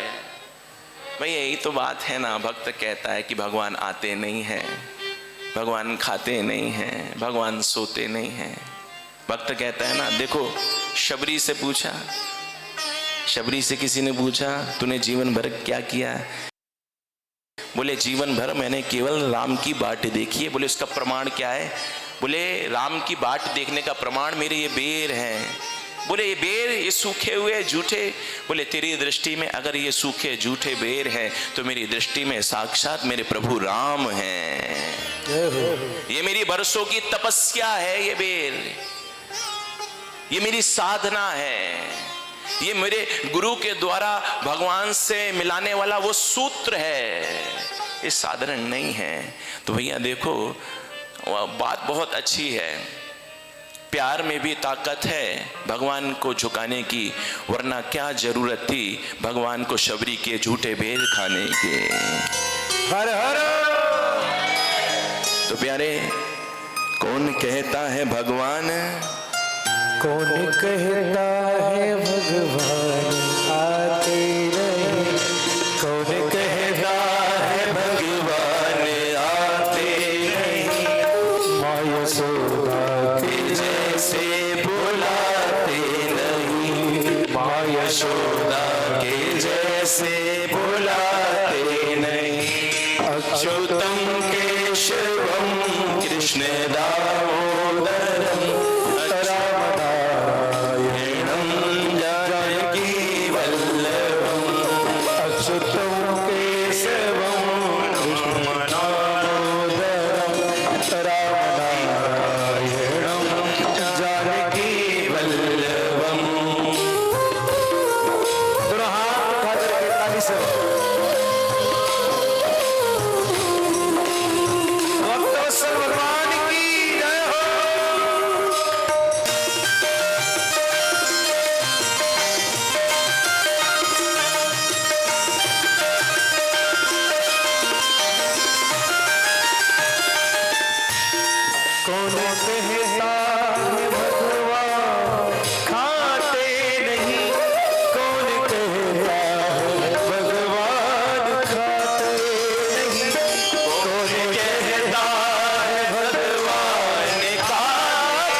कृष्ण दामोदरम राम नारायण जानकी वल्लभ। कौन कहता है भगवान आते नहीं, माँ यशोदा की जैसे बुलाते नहीं। भगवान भोलेनाथ ने सती मैया को बड़ा ही सुंदर नवदा भक्ति का उपदेश दिया है। और भैया शिव महापुराण में एक बड़ी सुंदर चर्चा भी आई है, किस देवता के पास किस वर्ण के शिवलिंग हैं। एक बार भगवान ब्रह्मा सारे देवताओं को लेकर के भगवान क्षीर साई नारायण के पास विष्णु के पास गए हैं। और विष्णु जी ने पूछा, ब्रह्मा जी आप यहाँ पर क्यों आए हैं? तब ब्रह्मा जी ने कहा कि हम आपसे भगवान की ये शिवलिंग इसकी महिमा सुनने के लिए आए हैं। तब विष्णु भगवान कहते हैं, देवताओं और ब्रह्मा जी, अगर जो व्यक्ति सुख चाहता है, समृद्धि चाहता है, उस व्यक्ति को कभी भी जीवन में शिवार्चन छोड़ना नहीं चाहिए। आपका इष्ट कोई भी हो, आप किसी का भी पूजन करते हो, परंतु उससे पहले हर व्यक्ति को भगवान भोलेनाथ का पूजन करना ही चाहिए। आपके इष्ट कृष्ण हैं, आपके इष्ट अगर राम हैं, और अगर आप उनकी पूजन से पहले भगवान भोलेनाथ का पूजन नहीं कर रहे हैं, तो आपने केवल भगवान कृष्ण का और राम का पूजन किया वो अधूरा ही है। कब पूरा होगा? बोले जब आप भगवान भोलेनाथ का पूजन करेंगे। जैसे त्रिपुण लगाने से पहले माथे पर भस्म लगाना अनिवार्य है, इसी प्रकार किसी भी इष्ट के पूजन से करने से पहले भगवान भोलेनाथ का पूजन करना अनिवार्य है। व्यक्ति अगर दुखों से मुक्ति चाहता है, पुत्र चाहता है, भवन चाहता है, धन चाहता है, उस व्यक्ति को शिवार्चन तो करना ही चाहिए। जो व्यक्ति भगवान भोलेनाथ का लिंगार्चन करता है उसे सारी सिद्धियों की प्राप्ति होती। अष्ट सिद्धि नवनिधि के दाता हनुमान जी महाराज कैसे हैं? असबर दीन जानकी माता। तो अगर आपको ये सिद्धियां चाहिए, रिद्धियां चाहिए तो आप भगवान भोलेनाथ की आराधना करिए, उनको प्रणाम करिए। सारे देवताओं ने कहा विष्णु भगवान से, प्रभु हमें हमारे अनुरूप आप शिवलिंग का दान करिए। तब विष्णु भगवान ने विश्वकर्मा जी को बुलाया है और उनसे ये प्रार्थना की है। भगवान ने कहा कि जितने भी देवता हैं इनके अनुरूप तुम शिवलिंग बना करके इनको दान करो। तो देखो भैया कौन से देवता के पास कौन सा शिवलिंग है, ये शिव महापुराण में चर्चा आई है।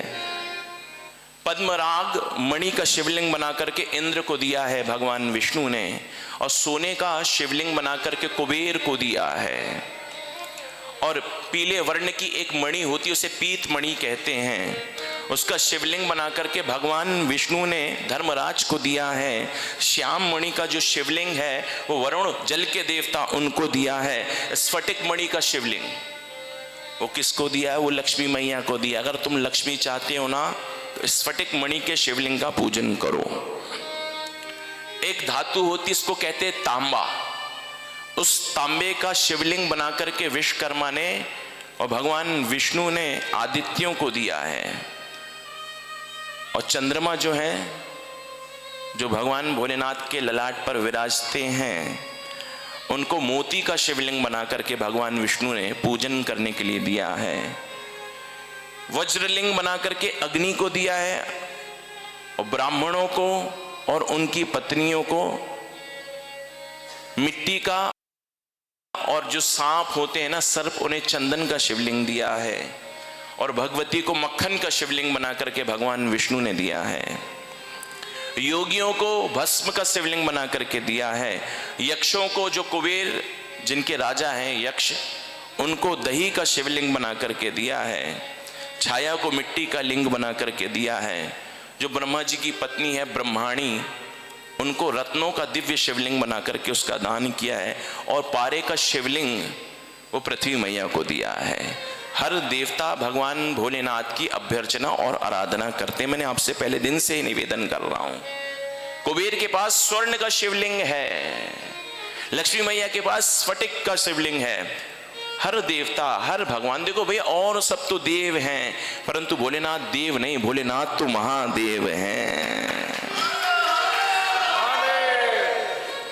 तो भैया ये प्रसंग सुनाना इसलिए जरूरी है क्योंकि कोई ये ना समझे कि केवल इंसान ही भगवान भोलेनाथ की आराधना करते। नहीं नहीं भैया, ऐसी बात नहीं है। चाहे विष्णु हो, चाहे ब्रह्मा हो, चाहे ब्रह्माणी हो, चाहे कुबेर हो, चाहे पृथ्वी मैया हो, चाहे लक्ष्मी मैया हो, ये सब भगवान भोलेनाथ की आराधना करते हैं। इनके पास स्वयं के शिवलिंग हैं जो विष्णु भगवान ने इनको दान किया है। तो इसी से समझ में आता है भैया कि हर व्यक्ति को भगवान भोलेनाथ का पूजन करना चाहिए। सती मैया को नवदा भक्ति का उपदेश दिया था, परंतु इन्होंने अपने शरीर का परित्याग कर दिया था। और वही सती मैया फिर मैना के यहाँ पुत्री बनकर के आई थी पार्वती के रूप में। पार्वती नाम क्यों पड़ा था जानते हैं आप? क्योंकि वो पर्वत की पुत्री थी। एक नाम उनका और था। क्या नाम था उनका? एक नाम था अपर्णा। इन्होंने भगवान भोलेनाथ को पति रूप में पाने के लिए सूखे पत्ते खा करके आराधना की थी, इसलिए इनका एक नाम पड़ गया था अपर्णा। तो जब सती बनकर के पहले आई थी तो मैना ने सती का दर्शन किया था भोलेनाथ के साथ। कितनी सुंदरी हैं ये सती, मेरी भी हो जाए ऐसी ही बेटी। देखो भगवान के प्रति कोई ना कोई सद्भाव जरूर रखना चाहिए भैया। तुमेव माता च पिता तुमेव भक्त कहता है ना, क्या कहता है? त्वमेव माता च पिता त्वमेव बन्धो च सखा त्वमेव माता च पिता त्वमेव बन्धो च सखा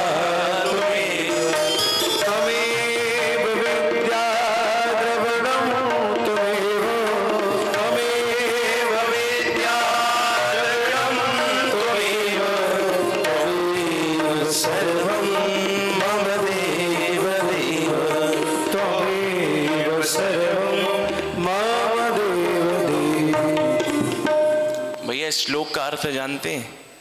बोलिए पहले क्या है? तुमेव किसको कह रहे हैं हम? भगवान को कह रहे हैं, भोलेनाथ को कह रहे हैं। आपका जो इष्ट है आप उसको कह रहे हैं क्या? कि आप मेरे माता पिता हो। च पिता तुमेव, हाँ तुमेव विद्या द्रविणम तुमेव सर्वम मम देव देव। तो भैया भगवान के प्रति कोई ना कोई जीवन में सद्भाव होना चाहिए। देखो जीवन में आपके जिस भी संबंध की कमी है, केवल हमको उस स्थान में भगवान को विराजमान करना और कुछ नहीं करना है। एक भक्त अपने गुरुदेव के पास गया और गुरुदेव से कहा, बोले गुरुदेव ये बताइए भक्ति की शुरुआत कब होगी। गुरुदेव ने कहा, बेटा ये बात बताओ तुम्हारे घर में कितने लोग हैं। उसने कहा 4 हैं, मैं हूँ, मेरी पत्नी है, मेरे 2 बेटे हैं। तो संत ने कहा, और भैया जो तेरे घर में मंदिर में विराजा हुआ जो भोलेनाथ है वो क्या तेरे घर का सदस्य नहीं है। आज हम स्वार्थी लोगों ने क्या अर्थ कर लिया है। पहले तो परिवार बड़ा होता था, भगवान भी हमारे परिवार के सदस्य थे, पर आज स्वार्थी लोगों ने क्या अर्थ कर लिया, हम 2 हमारे 2 और माता पिता को तो रहने ही दो, हम 2 हमारे 2, ज्यादा है तो फेंक दो। आज हमने ये अर्थ कर लिया है। संत ने कहा, भैया कितने लोग हो। बोले हम 4 हैं, मैं हूं, मेरी पत्नी है, मेरे 2 बच्चे हैं। और बोले मंदिर में बैठा हुआ तेरे क्या वो भोलेनाथ तेरे घर का सदस्य नहीं है। बोले भक्ति की शुरुआत कब होगी। बोले जिस दिन तू उस भोलेनाथ को, उस दिन कृष्ण कन्हैया को अपना घर का सदस्य मान लेगा, भैया भक्ति की शुरुआत हो गई। बाकी तो श्रम एव ही केवलम, वृंदावन गए हो और जाकर के तुमने परिक्रमा लगाई है, गोवर्धन गए हो, गोवर्धन जाकर के परिक्रमा लगाई है, इस बनारस में आए हो, पंचकोशी की परिक्रमा लगाई है।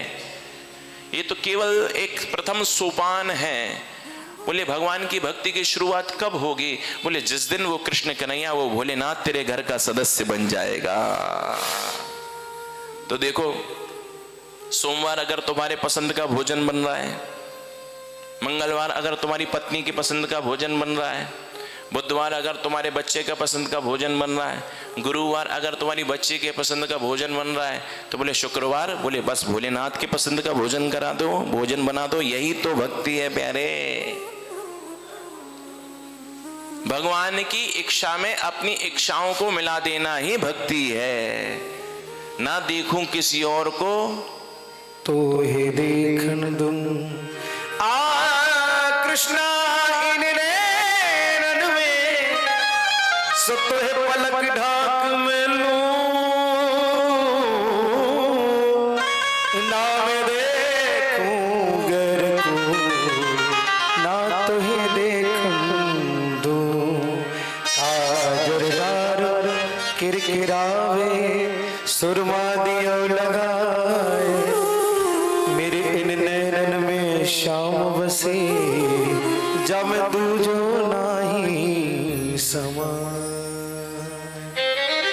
बोले प्रेम क्या है। बोले अपने प्रियतम की इच्छा में अपनी इच्छा को मिला देना ही प्रेम है।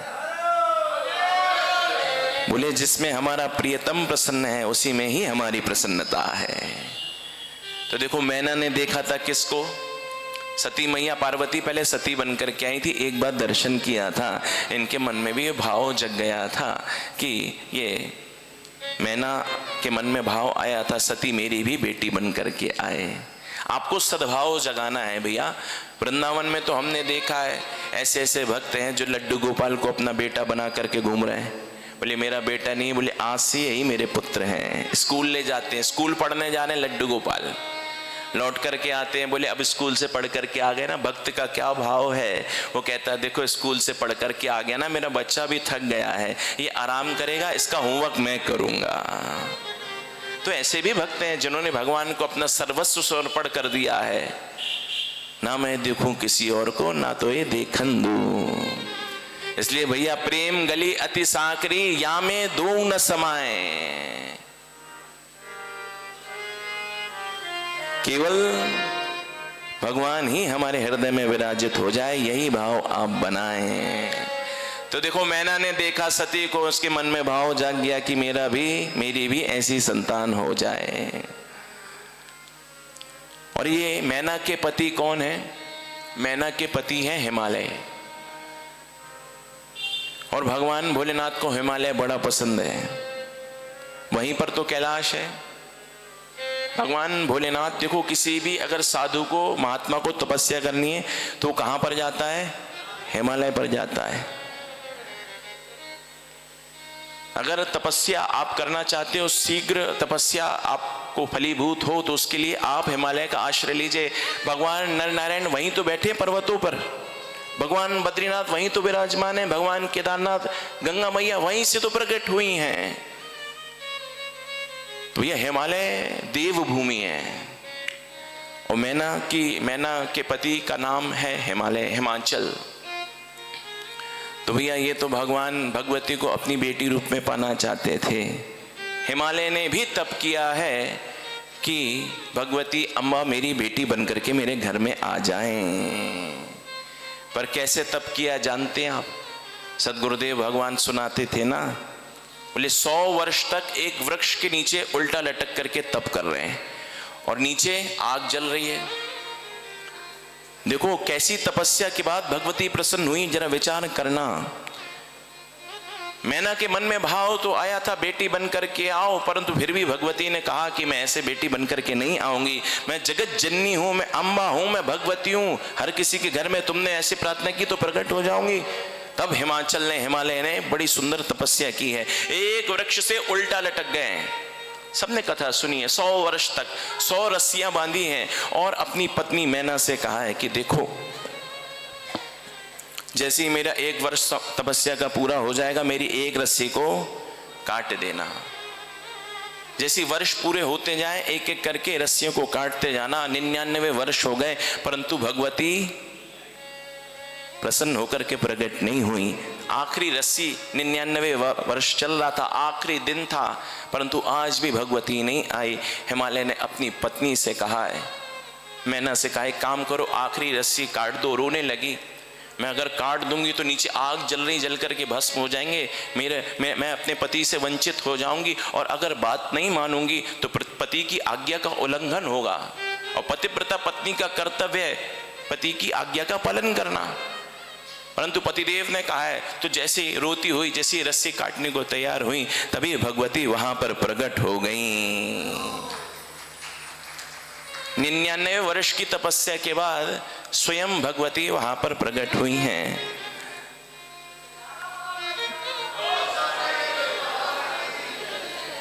करुणामयी मां वहां पर प्रकट हुई हैं। बड़ी सुंदर स्तुति हिमालय ने गाई है। और एक बात और आपको कह दूं शिव महापुराण के आश्रय से, कि केवल हिमालय की तपस्या से भगवती नहीं आई हैं, अपितु मैना ने भी 29 वर्ष तक बिना भोजन किए भगवान का भजन किया था। दोनों की तपश्चर्या से भगवती प्रसन्न होकर के आई हैं। भैया 2 चीज होती हैं, एक होता है भोजन और दूसरा होता है भजन।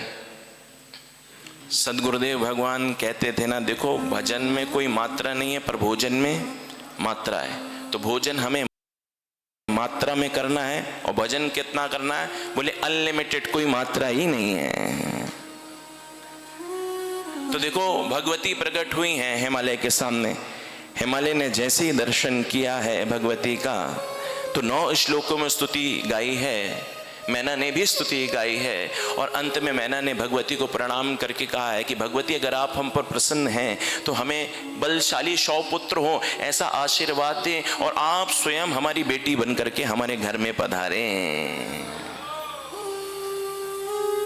पार्वती मैया ने तथास्तु कहा है, और पार्वती मैया वहां से अंतर्ध्यान हो गई हैं। लेकिन आप जानते हो पार्वती मैया का जन्म किस दिन हुआ था? किसी को पता है? जिस दिन राम जी प्रकट हुए थे ना, राम नवमी, जो चैत्रों की जो नवरात्रि और फिर उसके बाद आती है नवमी, शुक्ल पक्ष की होती थी। तो दिन के 12 बजे तो भगवान राम आए थे, और रात्रि के 12 बजे भगवती का प्रादुर्भाव हुआ था। राम नवमी के दिन में राम जी आए थे, और शाम को रात्रि के समय भगवती प्रकट हुई थी। ये मैना के गर्भ से प्रकट हुई हैं भगवती। पर ये मैना कौन है जानते हो आप? देखो मैना की जो मां है उनका नाम है स्वधा। दक्ष का विवाह हुआ था प्रसूति के साथ, जिससे उसे 16 कन्याएं हुई थी, जिनमें से 13 की शादी दक्ष ने धर्म के साथ की थी, जिसमें से मूर्ति नामक जो उसकी पुत्री थी। मूर्ति नामक पुत्री से भगवान नर नारायण प्रकट हुए थे। 13 पुत्रियों की शादी दक्ष ने धर्म के साथ की थी। एक स्वधा नाम की बेटी थी, स्वाहा नाम की बेटी की शादी अग्नि में की थी, अग्नि के साथ की थी, इसलिए अग्नि में हम स्वाहा करते हैं। एक स्वधा नाम की पुत्री थी जिसकी शादी की थी किसके साथ? पितरों के साथ। तो मैना कौन है? बोले ये स्वधा की पुत्री है मैना। मैना का अर्थ क्या है? मैं ना। शास्त्र यही तो कहते हैं भैया, अहमता को काटो, ममता को काटो, अहमता ममता को काटो। मैं नहीं हूं, मैं पने को सदगुरुदेव भगवान कहते थे ना, काटो। देह में आसक्ति, मैं पना, इसलिए तो कहते अहम ब्रह्मास्मि कहो क्या। बोले मैं ये कहना, मैं तो, अरे आपने देखा होगा एक पक्षी होता है, उसका नाम भी मैना होता है। मैना ने मैना किया, मैना क्या बोलती है? मैना बोलती है ना। मैना ने मैना किया तो मोल हुआ 10-20, और बकरे ने मैं किया तो तुरंत कटायो शीश। तो देखो, संत और शास्त्र कहते हैं कि हमको मैं पने को मिटाना है। अहमता, अहमता मतलब मेरा, मैं, ये इसको समाप्त करना है। और भागवत में भी यही बात गोकर्ण जी अपने पिताजी को कहते, देहिस्तिमांस रुद्रे अभिमतिम त्यजत्वम। अभिमति, मैं और मेरा, इसको काटो। शास्त्र क्या कहते हैं? ये विचार करो। क्या विचार करो? अहम ब्रह्मास्मि, मैं ब्रह्म हूं। तो किसी ने कहा, आप कह रहे हो मैं नहीं कहना चाहिए, पर अंत में आप भी कह रहे हो कि मैं ब्रह्म हूं, तो मैं तो आ ही गया ना। पहले कह रहे हो मैं नहीं बोलो, अपने अस्तित्व को समाप्त कर दो, मैं नहीं हूं, और फिर बाद में कहते हो ये विचार करो क्या ध्यान करना है। बोले मैं ब्रह्म हूं, तो मैं तो फिर आ गया ना। तो देखो कितना सुंदर भाव संतों ने दिया है। बोले फिर मैं क्यों बोले? तो बोले देखो, व्यक्ति का ये स्वभाव है, वो कुछ नहीं तो कुछ ना कुछ तो सोचता ही रहता है। तो खाली दिमाग, बोले शैतान का घर है। तो बोले व्यक्ति कुछ ना कुछ तो सोचेगा, तो कम से कम इतना ही सोच ले कि मैं ब्रह्म हूं, तो कम से कम मुक्त तो हो जाएगा। इसलिए अहम ब्रह्मास्मि, मैं ब्रह्म हूं, ये हर व्यक्ति को ये भाव, ये विचार करना चाहिए। अब मैना जो है वो स्वधा की बेटी है, परंतु स्वधा की 3 बेटियां थी। एक थी मैना जिनके घर में पार्वती मैया आई थी, दूसरी थी सुनैना जिनके घर में सीता मैया आई थी, और तीसरी है सुकीर्ति जिनके घर में बरसाने वाली राधा रानी आई थी। ये तीनों बहनें हैं, मैना, सुनैना और सुकीर्ति। ये स्वधा की बेटियां हैं, ये पितरों की पुत्रियां हैं। तो देखो, एक दिन ये तीनों गई थी श्वेतद्वीप वैकुंठ। एक वैकुंठ है, ब्रह्म वैवर्त पुराण में उस वैकुंठ की बड़ी चर्चा है। 7 प्रकार के भगवान के वैकुंठ है, एक वैकुंठ है श्वेतद्वीप वैकुंठ।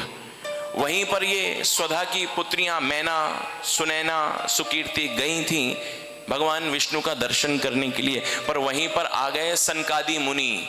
तो सनकादियों को देख करके ना तो उन्होंने वंदन किया, ना स्वागत किया, ना अभिनंदन किया, ना ही प्रणाम किया। सनकादियों ने देखा ये 3 देवियां बैठी हैं और हमको देख करके प्रणाम नहीं करती। क्रोध में आ गए और क्रोध में आकर के उन्होंने शाप दे दिया, तुम तो स्वर्ग की सुंदरियां हो, तुम तो ऊपर निवास करने वाली हो, जाओ मैं शाप देता हूं, तुमने हमको प्रणाम नहीं किया, धरती पर जाकर के तुम जन्म धारण करोगी और तुम्हारा जो पति होगा वो साधारण इंसान होगा। फिर अंत में इन्होंने प्रार्थना की है तो सनकादियों को दया आ गई है। बोले तुम चिंता नहीं करना, भगवान विष्णु के अंश हिमालय से ही तुम्हारी शादी होगी मैना। और सुनैना, तुम्हारी शादी किसी साधारण पुरुष से नहीं होगी, अपितु जनक के साथ होगी, सीरध्वज जनक, जिसके घर में सीता मैया आएंगी। ये आशीर्वाद देते हैं, तुम तीनों को हमने शाप दिया है धरती पर जाने का, तो चिंता मत करना, तुम्हारे घर में साक्षात शक्ति स्वरूपा मां भगवती प्रकट होंगी।